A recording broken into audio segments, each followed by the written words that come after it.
Hello everyone, so I have just finished my latest sabbatical book.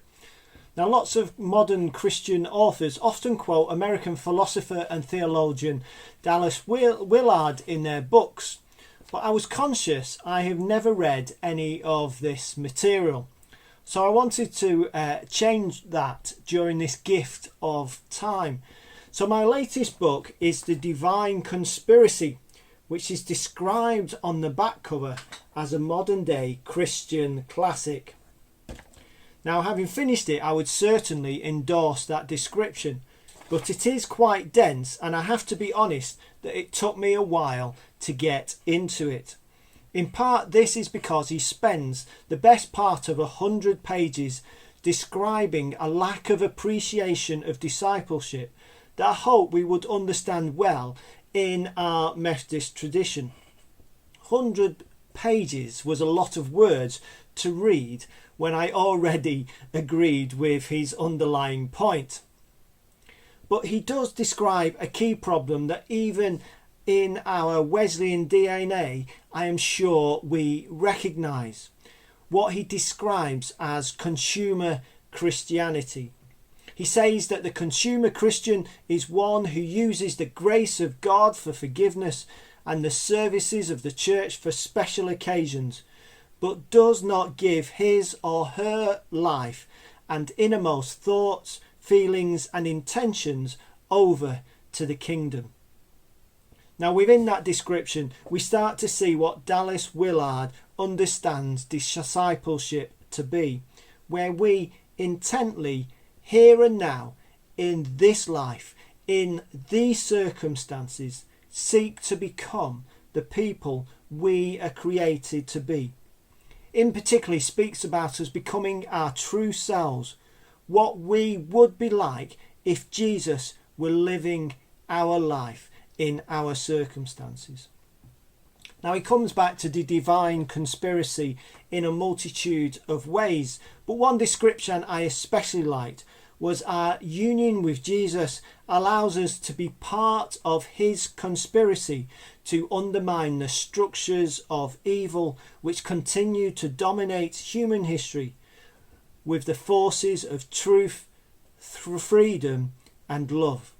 Now that to me sounds like a worthy calling for disciples everywhere. Now the book itself comes alive once he moves on to describing what discipleship looks like, which he does in particular through a very thorough study of the Sermon on the Mount from Matthew's Gospel. In this section he reminds us that Jesus always has the best information on everything, and certainly also on the things that matter most in human life. I was struck personally that although I agree entirely that Jesus is brilliant, I'm not sure I am always explicit about that in my preaching and in the advice that I might share. And then the book moves on from describing what discipleship can look like to explaining how we can become such disciples. Now he doesn't speak of the means of grace, the language we might use within Methodism, but instead he describes a curriculum for Christ-likeness. There is obviously overlap, although I appreciated Dallas Willard's golden triangle of spiritual growth, where he recognised, one, the primacy of the action of the Holy Spirit in our development, but also noted how we actively have to consider the ordinary events or temptations of our lives, and also the discipline that we need to find to put on a new heart. I think this fusion of the Spirit and our responsibility would find clear echoes in what Randy Maddox describes as responsible grace. Now there are two elements of the curriculum that I thought were less explicit in the modern day Methodist Church, and hence perhaps worth considering further. The first of these is quiet and solitude. In particular, Dallas Willard spoke of a key lesson from his own life, where it occurred to him that if Jesus needed 40 days and nights in the wilderness at some point, well then we likely will need at least 3 or 4.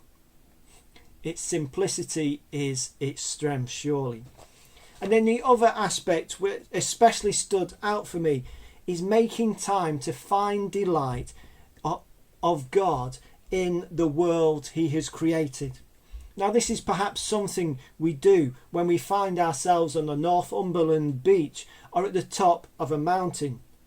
But of course, since the whole world around us is sustained in the divine dance of love of the Holy Trinity, perhaps we should be more explicit in making time to encounter God in this way. Anyway, in his penultimate chapter, he speaks about how a renewed emphasis on the discipleship in the church might not mean that we will have bigger crowds around us, but he goes on to say, we will soon have bigger Christians for sure. Take care, everybody. Bye.